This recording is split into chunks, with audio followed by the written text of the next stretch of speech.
కేంద్ర మంత్రి రాజ్నాథ్ సింగ్ అధ్యక్షతన జరిగిన అఖిలపక్ష సమావేశం ముగిసింది. ఈ సమావేశానికి విపక్ష నేతలు ఖర్గే, రాహుల్, అసదుద్దీన్ ఓవైసీ హాజరయ్యారు. గంటన్నర పాటు సాగిన ఈ సమావేశంలో ఆపరేషన్ సింధూర్ వివరాలను అఖిలపక్షానికి కేంద్రం వివరించింది. తాము కేంద్రానికి పూర్తిగా మద్దతు ఇస్తున్నట్లు ఖర్గే, రాహుల్ తెలిపారు.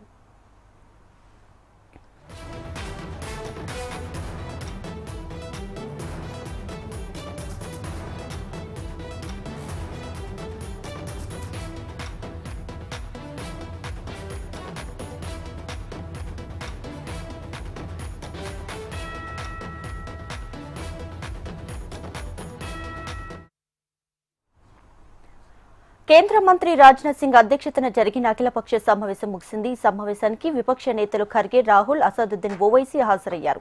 గంటన్నర పాటు సాగిన ఈ సమావేశంలో ఆపరేషన్ సింధూర్ వివరాలను అఖిలపక్షానికి కేంద్రం వివరించింది. తాము కేంద్రానికి పూర్తిగా మద్దతు ఇస్తున్నట్లు ఖర్గే, రాహుల్ తెలిపారు.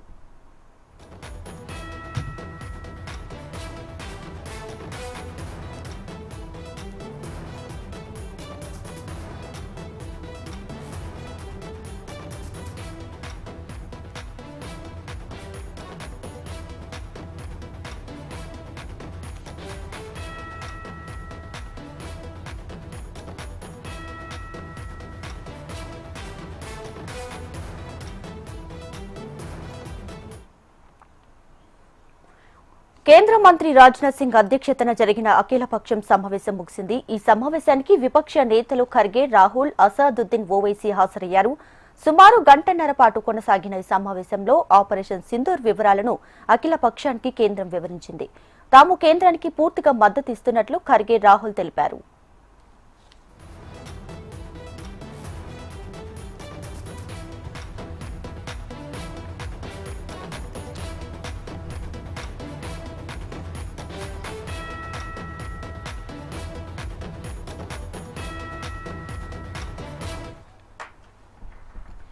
రైట్, ఇక ఢిల్లీలో ఆల్ పార్టీ మీటింగ్ ముగిసింది. ఇక మీటింగ్ కి సంబంధించి ఎలాంటి విషయాలు చర్చించారనే విషయాలకు సంబంధించి మరింత సమాచారాన్ని మా ప్రతినిధి ఆర్కే లైవ్ లో అందించడానికి సిద్ధంగా ఉన్నారు. ఆర్కే,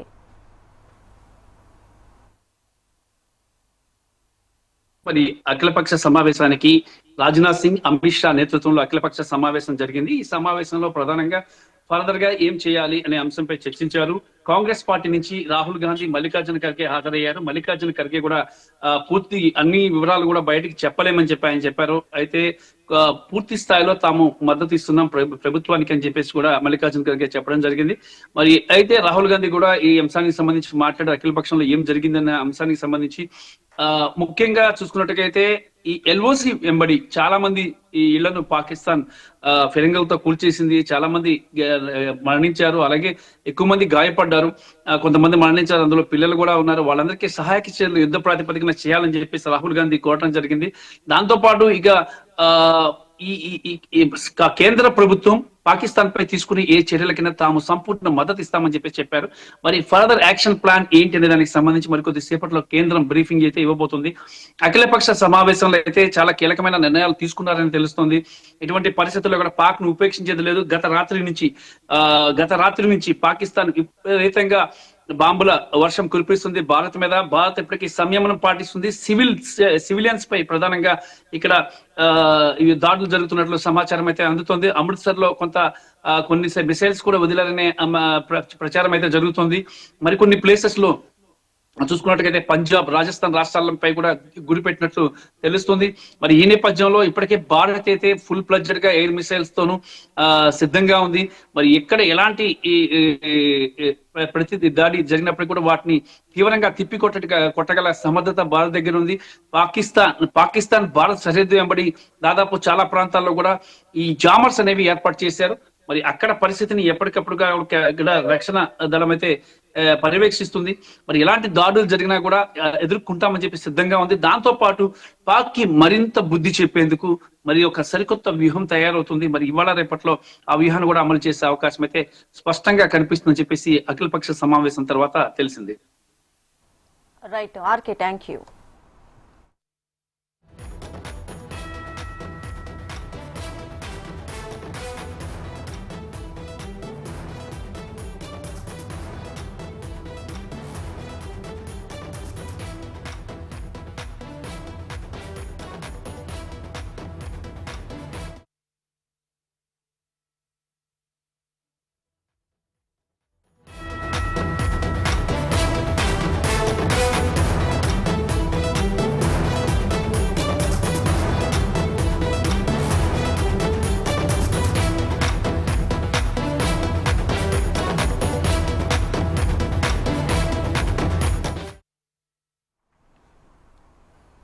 ఛత్తీస్గఢ్ తెలంగాణ సరిహద్దులో ఉద్రిక్త వాతావరణం నెలకొంది. మావోయిస్టులు పోలీసుల మధ్య ఎదురు కాల్పులు చోటు చేసుకున్నాయి. కర్రెగుట్ట ప్రాంతాల్లో 15 రోజులుగా మావోయిస్టుల ఏరివేతకు భద్రతా బలగాలు కూంబింగ్ నిర్వహిస్తున్నాయి. డ్రోన్లు, హెలికాప్టర్లతో జల్లెడ పడుతున్నాయి. ఈ నేపథ్యంలో భద్రతా బలగాలు మావోయిస్టులకు మధ్య ఎదురు కాల్పులు జరుగుతున్నాయి. కాల్పులతో కర్రెగుట్టలో దద్దరిల్లుతుండగా సమీప గ్రామ ప్రజలు బయటకు రావద్దని హెచ్చరిస్తున్నారు పోలీసు అధికారులు.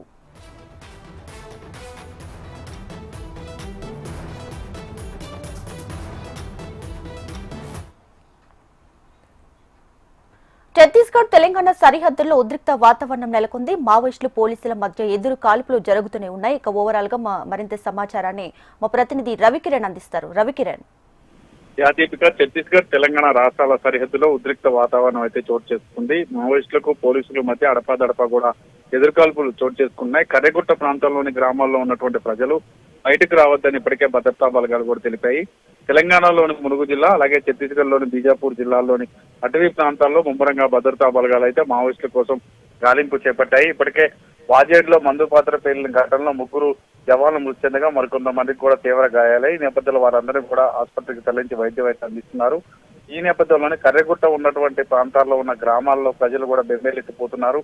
కర్రెగుట్టలో గత 17 రోజులుగా కూడా పెద్ద ఎత్తున భద్రతా బలగాలను కూంబింగ్ చేస్తున్నాయి. అయితే ఆ ప్రాంతంలోనే మావోయిస్టులు ఇంకా ఉన్నారన్న సమాచారం, అలాగే కాల్పులు జరుపుతున్నాం, అడపాదడప ఎల్ఈడీలు కూడా పేలుతుండటం, ఐఈడీ బాంబులు కూడా పేలుతున్న నేపథ్యంలో ఆ ప్రాంతంపై పూర్తి స్థాయిలో పట్టు సాధించేందుకు ఇటు సిఆర్పీఎఫ్ కావచ్చు, కోబ్రా కావచ్చు, బెటాలియన్ టీమ్స్ కావచ్చు పెద్ద ఎత్తున ముమ్మరు తనిఖీలు చేస్తున్నారు. కూంబింగ్ కూడా కంటిన్యూ చేస్తున్నారు. ఉన్నతాధికారుల పర్యవేక్షణలో ఎప్పటికప్పుడు కూడా మీటింగ్స్ కూడా సమీక్షలు కూడా నిర్వహిస్తున్న సిచ్యువేషన్ ఉంది. మరో 2-3 రోజుల పాటు కర్రెగుట్ట ప్రాంతంలోనే భద్రతా బలగాలు పెద్ద ఎత్తున కూంబింగ్ నిర్వహించే అవకాశాలు కూడా ఉన్నట్టు అధికారులు కూడా చెప్తున్నారు. ఇప్పటికే ఈ 3 మృతి చెందిన ఘటనపై ప్రతీకారం తీసుకునేందుకు జవాన్లు కూడా పెద్ద ఎత్తున అటవీ ప్రాంతం అంతా కూడా జల్లెడపడుతున్న సిచ్యువేషన్ అయితే ప్రస్తుతం ఉంది.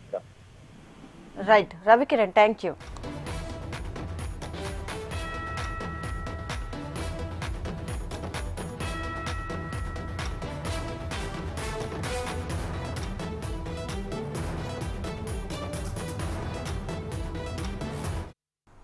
Welcome back. 20 లక్షల ఉద్యోగాల లక్ష్యాన్ని చేరుకునే దిశగా ప్రభుత్వం అడుగులు వేస్తుందని మంత్రి నారా లోకేష్ అన్నారు. తిరుపతి జిల్లా ఎల్జీ ఎలక్ట్రాన్ కంపెనీ ఏర్పాటుకి భూమి పూజ కార్యక్రమంలో ఆయన పాల్గొన్నారు. 5,000 కోట్ల పెట్టుబడితో పరిశ్రమ ఏర్పాటు చేసి 2,000 మందికి ఉద్యోగ అవకాశాలు కల్పిస్తామన్నారు. ఇక 839 కోట్ల రూపాయలతో మరో 5 అనుబంధ యూనిట్లు ఏర్పాటు చేయబోతున్నారని తెలియజేశారు Nara Lokesh.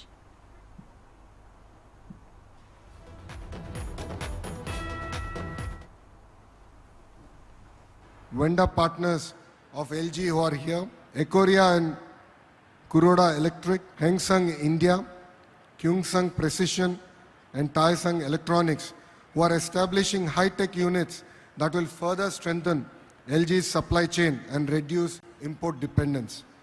The power of partnership is the passport to progress, and we in Andhra Pradesh believe in the power of ecosystem. Their presence demonstrates the power of collaborative growth and shared vision. It also shows the world how Andhra is positioning itself as a global electronics manufacturing ecosystem. When global giant meets Andhra Pradesh's ambition, magic will happen. And with this factory of LG coming up, we will be supplying 70% of domestic air conditioning for our great nation. Together, LG and its partners are bringing cutting-edge technologies like AI-driven manufacturing, smart production processes, and energy-efficient systems to Indian soil, advancing our ambition of becoming a global hub for electronics manufacturing. This project gels very well with our Honorable Prime Minister Narendra Modi ji's vision of Make in India. Sri City has become a beacon of industrial progress. With projects like this, we are building more than factories. We are building futures, creating smart jobs, and writing a new chapter in the economic story of Andhra Pradesh.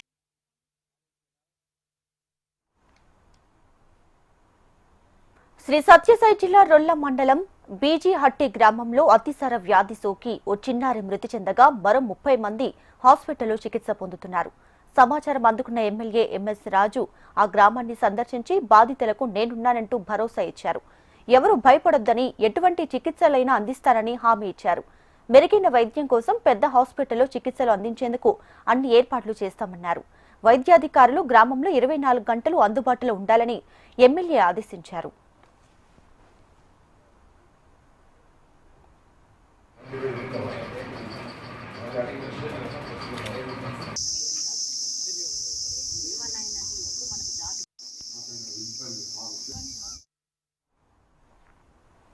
Hyderabad పాత బస్తీలో అక్రమ నిర్మాణాలపై హైడ్రా కొరడా జులిపిస్తుంది.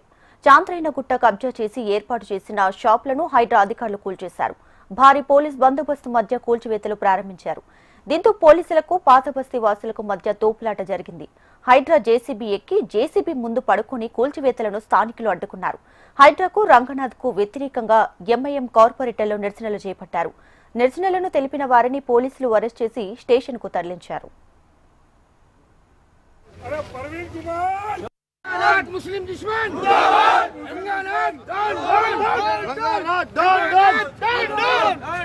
Hydra commissioner Hydra commissioner Hydra commissioner Hydra commissioner Hydra commissioner Hydra commissioner Hydra commissioner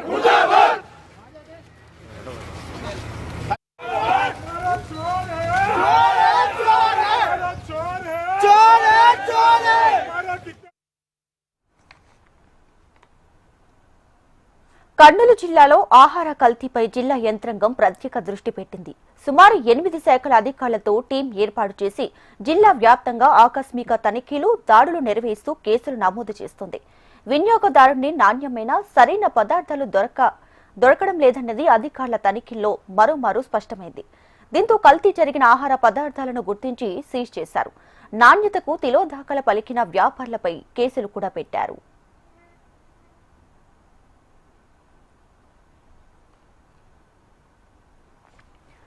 Kurnool జిల్లాలో రైతు market మొదలు పెద్ద పెద్ద రెస్టారెంట్ల వరకు ప్రతి చోట జరుగుతున్న మోసాలు, వినియోగదారుల హక్కులకు భంగం కలుగుతున్న నేపథ్యంలో జిల్లా రెవెన్యూ అధికారి ఆధ్వర్యంలో food safety, health, agriculture, medical, revenue, తొనికీలు కొలతలు, అలాగే వినియోగదారుల హక్కుల సంఘాలతో సంయుక్తంగా ఒక టీంను ఏర్పాటు చేసింది. ప్రజలకు అమ్మే ప్రతి వస్తువు నాణ్యతపై ఈ కమిటీ పరిశీలన చేస్తుంది. ప్రజల నుంచి వస్తున్న ఫిర్యాదుల మేరకు కొన్ని దుకాణాలు, హోటళ్లు, రెస్టారెంట్లు, మెడికల్ ల్యాబ్లు, సినిమా థియేటర్లు, ఎగ్జిబిషన్, పండ్ల దుకాణాలపై ఆకస్మిక తనిఖీలు చేపట్టింది. ప్రభుత్వ నిబంధనలు అతిక్రమించి ప్రజలకు కల్తీ ఆహారాన్ని, నిషేధిత రసాయనాలు కలుపుతూ విక్రయిస్తున్న వ్యాపారులపై కొరడా జులిపించింది. ఇక అధికారుల బృందం తనిఖీల్లో విస్తుపోయే వెలుగులోకి వాస్తవాలు వచ్చాయి. కర్నూలు నగరంలో రాజ్ థియేటర్ కి అసలు అనుమతులు 2 ఏళ్ల క్రితం ముగిసినా ఇంకా అలాగే నడుస్తుంది. ఇదే థియేటర్లో కాలం చెల్లిన కూల్ డ్రింక్స్, పాప్కార్న్లు అమ్మడాన్ని అధికారులు గుర్తించి వారిపై కేసులు నమోదు చేశారు. మరో మెడికల్ ల్యాబ్ ఎలాంటి అనుమతులు లేకుండా నిర్వహించడంపై కేసు పెట్టారు. పండ్ల దుకాణాల్లో కార్బేట్ రసాయనాలతో పండ్లను మగ్గించి విక్రయించడాన్ని అధికారులు కూడా గుర్తించారు. మొట్టమొదటిగా రైతు బజార్లు ఇన్స్పెక్షన్ చేశాము. అక్కడ తూనికల కొలతల శాఖల వారు అక్కడ వైలేషన్స్ గమనించి అక్కడ వాళ్లకు పెనాల్టీస్ వేయడం జరిగింది. సబ్స్టాండర్డ్ వెయిట్స్ సీజ్ చేయడం జరిగింది.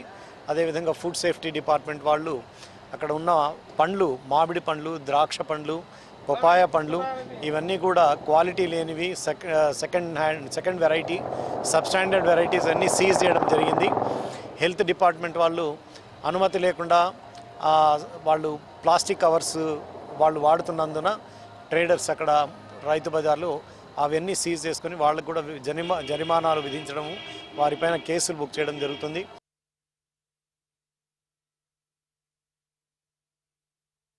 పబ్లిక్ కంప్లైంట్ అనుసరించి ఇక్కడ గోబీ మంచూరియాలో, చికెన్ ఫ్రైలో కూడా ఈ సింథటిక్ ఫుడ్ కలర్స్ కలుపుతున్నట్టు, అజంతా కలర్స్ కలుపుతున్నట్టు మాకు కంప్లైంట్స్ వచ్చాయి. కంప్లైంట్ బేస్ చేసుకొని ఈరోజు కన్జ్యూమర్స్ అసోసియేషన్ సెక్రటరీ గారు, అలాగే మన శానిటరీ ఇన్స్పెక్టర్ మున్సిపాలిటీ వాళ్ళు కూడా రావడం జరిగింది. ఈ గోబీ మంచూరియాల్లోనూ ఈ కలర్స్ కలపడం వల్ల ఏంటంటే, కలర్స్ కలపడం వల్ల అది జీర్ణకోశ వ్యాధులు వస్తాయి, తద్వారా క్యాన్సర్ కూడా వస్తాయి. ప్రిపేర్ ఫుడ్లో ఎటువంటి కలర్స్, సింథటిక్ ఫుడ్ కలర్స్ కలపకూడదు.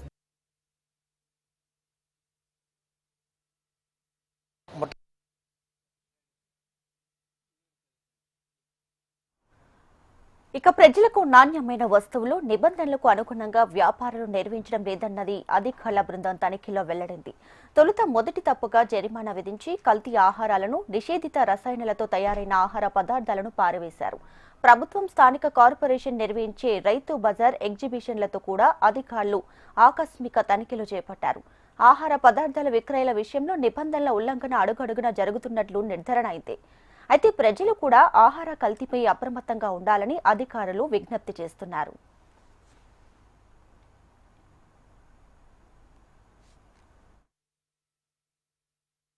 ఈ Kurnool municipal high school grounds లో ఉన్నటువంటి ఎగ్జిబిషన్ గ్రౌండ్స్ లో జరుగుతున్న ఎగ్జిబిషన్ ను కొన్ని కంప్లైంట్స్ వచ్చిన సందర్భంగా ఫుడ్ సేఫ్టీ ఆఫీసర్ రాజగోపాల్ గారు, తర్వాత శానిటరీ ఇన్స్పెక్టర్ గారు ఇక్కడికి వచ్చి ఇక్కడ 2-3 షాపులు విజిట్ చేయడం జరిగింది. ఇక్కడ నేషనల్ ఫాస్ట్ ఫుడ్ సెంటర్లో తనిఖీ చేయడం జరిగింది.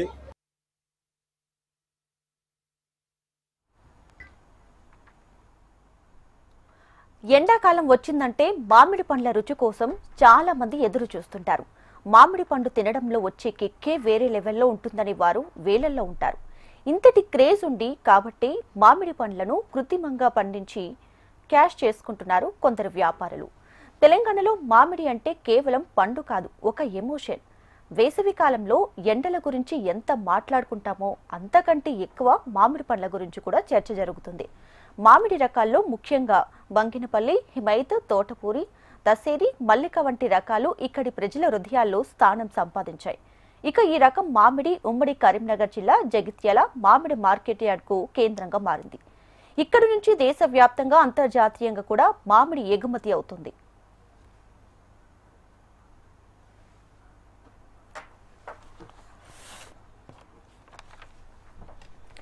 ఈ రుచికరమైన మామిడి వెనుక ఒక చీకటి నీడ ఉంది. సీజన్కు 2 నెలల ముందు నుండే మార్కెట్లో మామిడి పండు కనిపించాయి. కార్బైడ్ పౌడర్తో ఉదయం కాయలుగా ఉన్న మామిడిని సాయంత్రానికి పండుగ మార్చేస్తున్నారు కొందరు వ్యాపారులు. ఈ కార్బైడ్ రసాయనం వల్ల మామిడి రుచి చప్పగా, ఆరోగ్యానికి హానికరంగా మారుతుంది.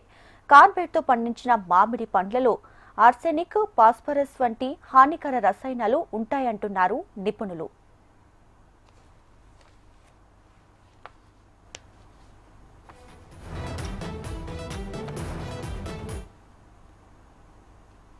మరి ఎండాకాలం వచ్చిందంటే తినడానికి ఎంతో హ్యాపీగా అనిపించేటువంటి ఈ మామిడి పళ్ళు ఇప్పుడు రోడ్ల మీద ఎటు చూసినా నిగనిగలాడుకుంటూ రోడ్ల ప్రక్కన బండ్ల మీద చూస్తూనే ఉంటే తినాలనిపిస్తుంది. కానీ ఈ మామిడి పళ్ళు నిజంగా తింటే మరి అది రుచి ఏందో కానీ అది రుచి చేయలేదు. ఏదో మనకు ఒకప్పటి వేమన శతకంలో మేడి పండి చూడు మేలిమయ్యుండును, పొట్ట విప్పి చూడు పురుగులుండు అన్నట్టుగా ఈ మామిడి పళ్ళలో మాత్రం లోపల మాత్రం ఆ తీపిదనమే లేదు. మామిడి పళ్ళు అంటే నిజంగా ఒకప్పుడు ఒక రకమైన వాసన.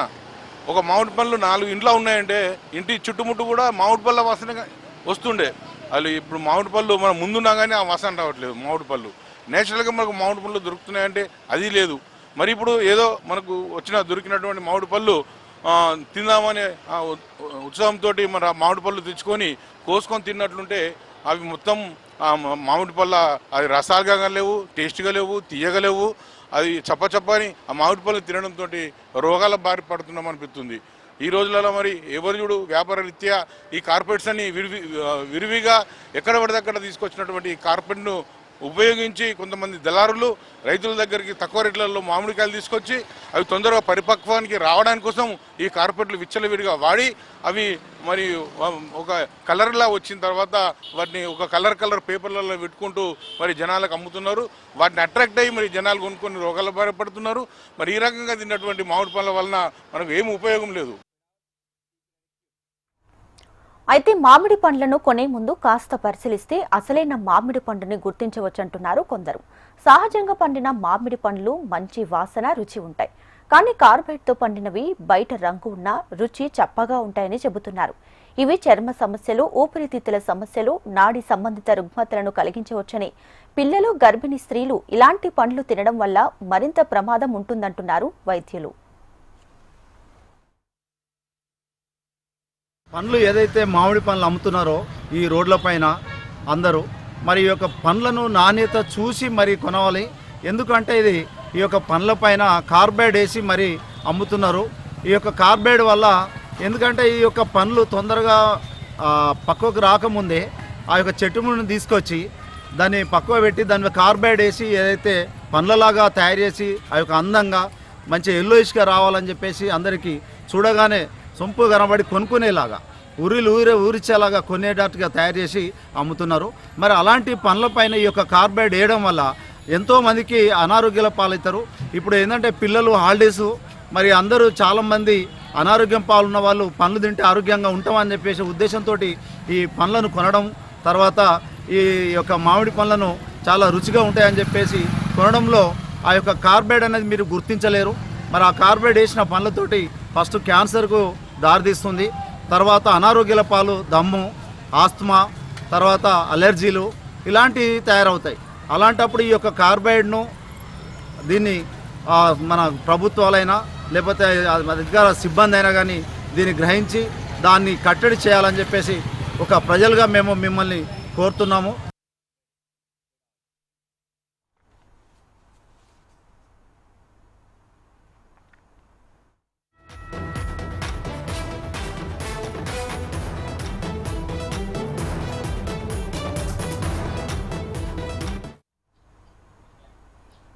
ఓబులపురం మైనింగ్ కంపెనీ కేసులో గాలి జనార్దన్ రెడ్డికి శిక్ష పడటం టీడీపీ పోరాట ఫలితమేనని ఆర్థిక మంత్రి పయ్యావుల కేశవ్ అన్నారు. అనంతపురం జిల్లా వజ్రకరూరు మండలం ఛాయాపురంలో ఆయన మాట్లాడారు.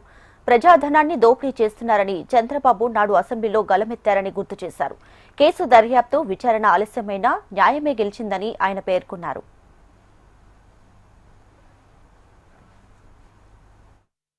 సుప్రీంకోర్టులో చూసాం, ఓఎంసీ కేసులో గాలి జనార్దన్ రెడ్డి గారితో పాటు ఇతరులందరికీ కూడా శిక్ష పడ్డారు. ప్రజలకు సంబంధించినటువంటి ఆస్తులు దోపిడీ జరిగాయనేటువంటిది ఆ రోజు చంద్రబాబు నాయుడు గారు మొట్టమొదటిసారి అసెంబ్లీలో దీని మీద మాట్లాడి పోరాటాన్ని చేశారు. పెద్ద ఎత్తున తెలుగుదేశం పార్టీ పోరాటం చేసింది, ఇబ్బందులు పడింది, అవమానాలు పడింది, కష్టాలు పడ్డారు. తెలుగుదేశం పార్టీ దేనికోసం చేసింది? వ్యక్తుల మీద కోపంతో కాదు, ప్రజలకు సంబంధించినటువంటి ఆస్తి, జాతికి సంబంధించినటువంటి ఆస్తి, వ్యవస్థల్ని కాపాడాలి, వ్యవస్థల్ని మేల్కొల్పాలి అనేటువంటి ఉద్దేశంతో చేస్తే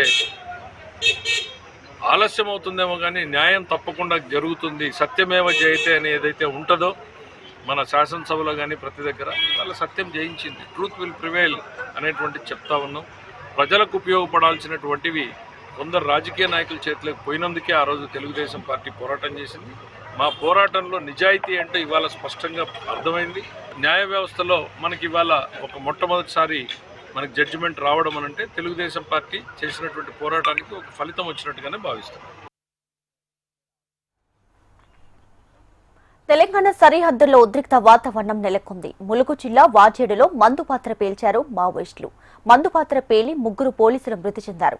పలువురు పోలీసులకు గాయాలయ్యాయి. మావోయిస్టుల ఏరివేతలో భాగంగా కూంబింగ్ చేస్తుండగా భద్రత బలగాలను టార్గెట్ చేసిన మావోయిస్టులు మందుపాత్ర పేల్చారు.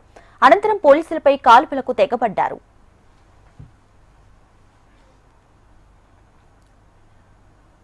ఉత్తరాఖండ్ లో ఘోర ప్రమాదం చోటు చేసుకుంది. గంగోత్రి వెళ్తున్న పర్యాటకుల హెలికాప్టర్ కుప్పకూలింది. ఈ ఘటన ఉత్తరకాశీ జిల్లా గంగ్నాని దగ్గర చోటు చేసుకుంది. ప్రమాదంలో 5 మృతి చెందగా 2 గాయాలయ్యాయి. ఈ ప్రమాదంలో టీడీపీ ఎంపీ అంబికా లక్ష్మీనారాయణ సోదరి వేదావతి మృతి చెందారు. వేదావతి భర్త గాయాలతో బయటపడ్డారు. సమాచారం అందుకున్న టీడీపీ ఎంపీ హుటాహుటిన గంగ్నాకి బయలుదేరారు.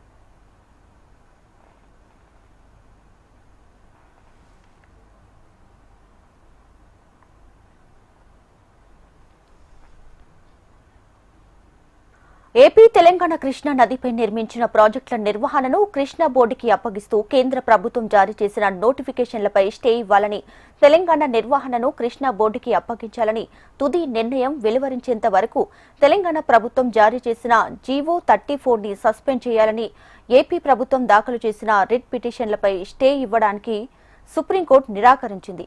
విచారణను జూలై 28కి వాయిదా వేసింది.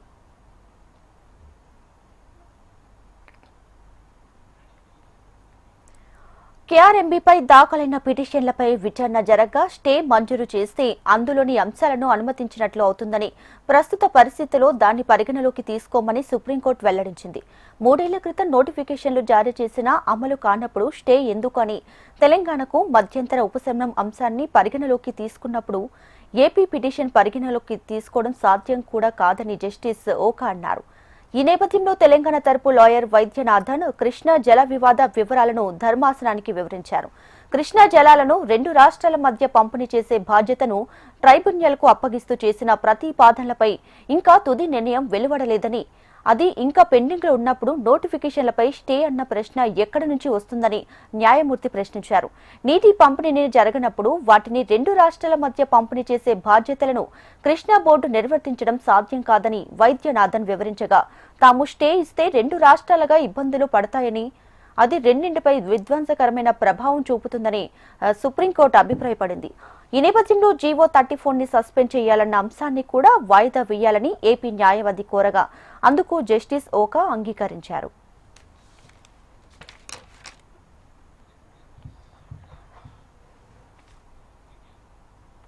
ఇవి అప్డేట్స్. చూస్తూనే ఉండండి HM టీవీ. వార్త ఆగదు, నిజం దాగదు.